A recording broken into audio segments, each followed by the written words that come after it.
Sam Piraro had a lofty vision for the San Jose State baseball program the moment he became head coach.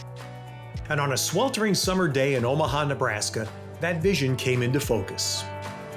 My parents and Sam walked into Rosenblatt Stadium at the College World Series. My brother had my mom look in the air at 8 flags, and 7 of them were the big-time schools that are still going there till today.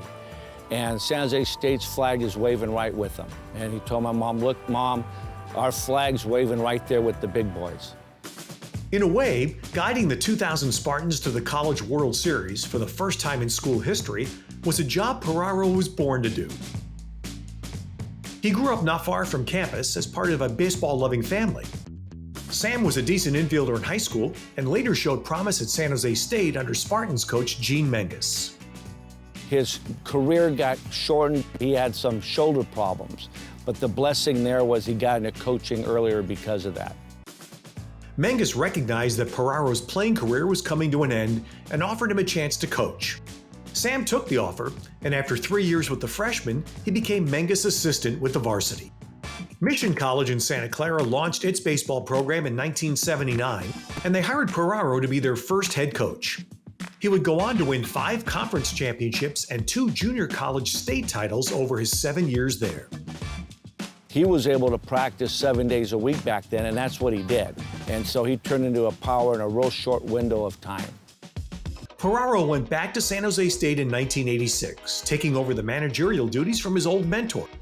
He immediately stamped his imprint on the program with tough love and an obsession with fundamentals.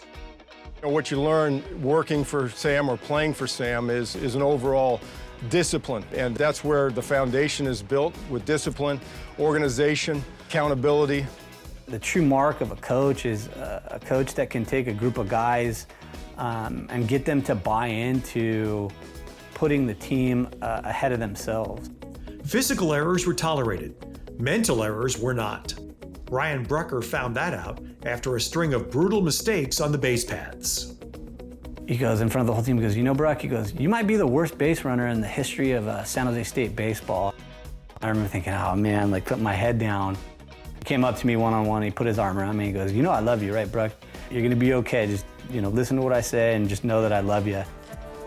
Brucker took it to heart and went on to become a key member for the 2000 Spartans, the first San Jose State baseball team to make the NCAA Tournament since 1971. We didn't exactly out-talent anybody.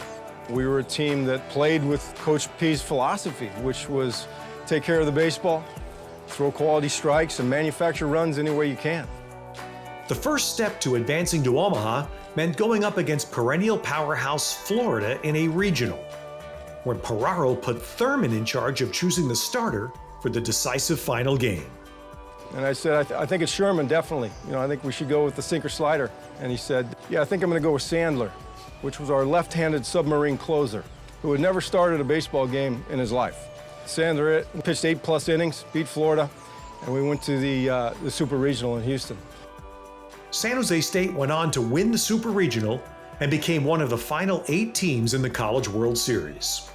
Show everybody you belong, you deserve to be here, and let's go play our butts off tonight. There's a line drive shot, and it is home run. Hello, goodbye. The Spartans were eliminated after just 2 games, but they left with a lifetime of memories.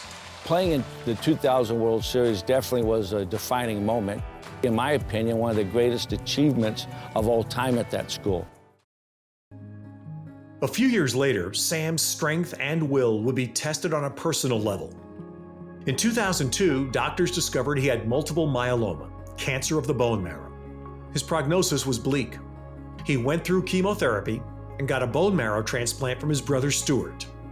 Piraro missed most of the next 2 seasons, with Thurman filling in as the interim head coach. At times it was, very difficult for all of us because we knew how much he wanted, to be around the field, be around the players and the coaches.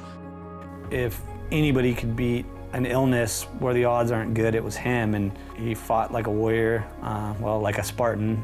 The cancer attacked the wrong guy. He wasn't gonna let him get it. With his comeback complete, Piraro returned to skipper his beloved Spartans for another 9 years. In all, he coached at San José State for a quarter century. He retired in 2012, but couldn't stay away from baseball for long. He brought his wisdom and love of the game to Willow Glen High for 4 years, and has since assisted at Lincoln High and Archbishop Mitty. He was blessed to use baseball as a platform to be able to influence other people for the better, to change lives for the good, and winning just kind of was a byproduct of all that involved. I still get college coaches, coming up to me all the time that knew I worked for them and still ask, how's Coach doing? How's Coach doing? He's doing just fine, He's still coaching, he's still doing what he loves. Now, the coach with the lofty vision can look up one more time. Sam Piraro is right there with the biggest names in South Bay athletic history as he enters the San Jose Sports Hall of Fame.